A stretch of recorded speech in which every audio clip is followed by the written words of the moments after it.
naylon taşı. Şu binanın şuradayız. Şurası çocuk burası ormanın yeri.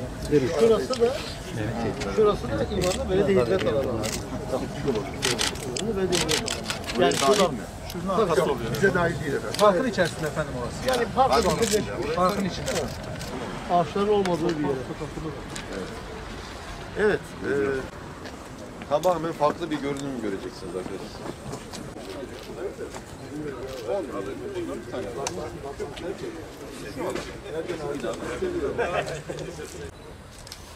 Evet, cami buraya olacak. Orman İşletme Müdürlüğü binasının ve o kamelyanın olduğu bu alana 18 hesabını siz yapın. Şu binanın zannediyorum 2 katı kadar bir şey olacak. Şu bölüme taşması falan söz konusu değil.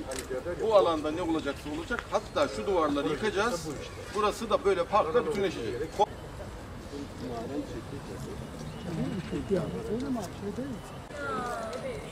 Daha böyle saçları daha uzun.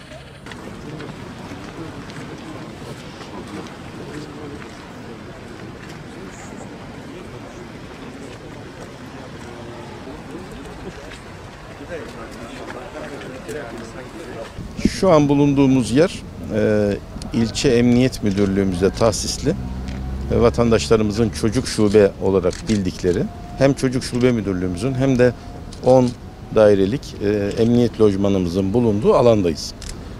Burası Atatürk Parkı'yla sırt sırta aynı adanın içerisinde. Hepinizin bildiği gibi biz bu alanda Batman Belediyesi olarak Emniyet Müdürlüğümüzle bir protokol imzaladık. Milli Emlak Genel Müdürlüğümüzün de onayıyla bu alanın karşılığı olarak Emniyet Genel Müdürlüğümüze bir bina inşa edip belediye olarak tahsis etmeyi taahhüt ettik.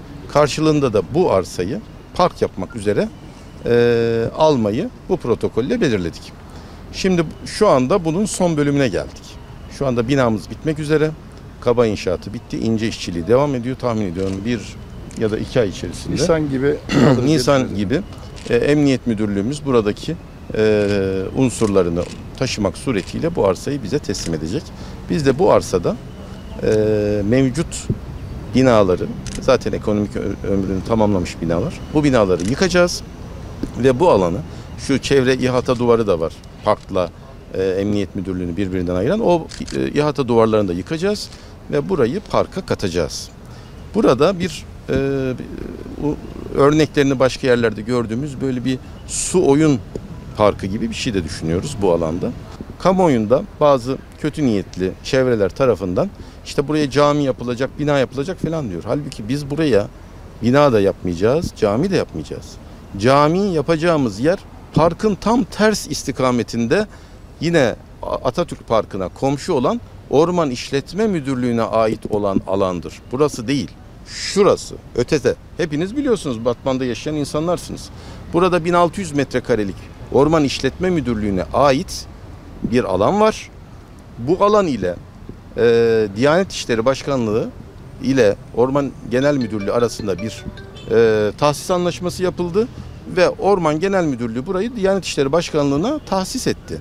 Burada bir cami projesi var. Bu cami projesi de aslında küçük mescit olarak, zaten Kardeşlik Mescidi adında bir mescit yapılacak. Hem bu bölgedeki vatandaşlarımıza hitap edecek, hem de yine duvarları yıkılarak o alanda parkın ulaşımına dahil edilecek.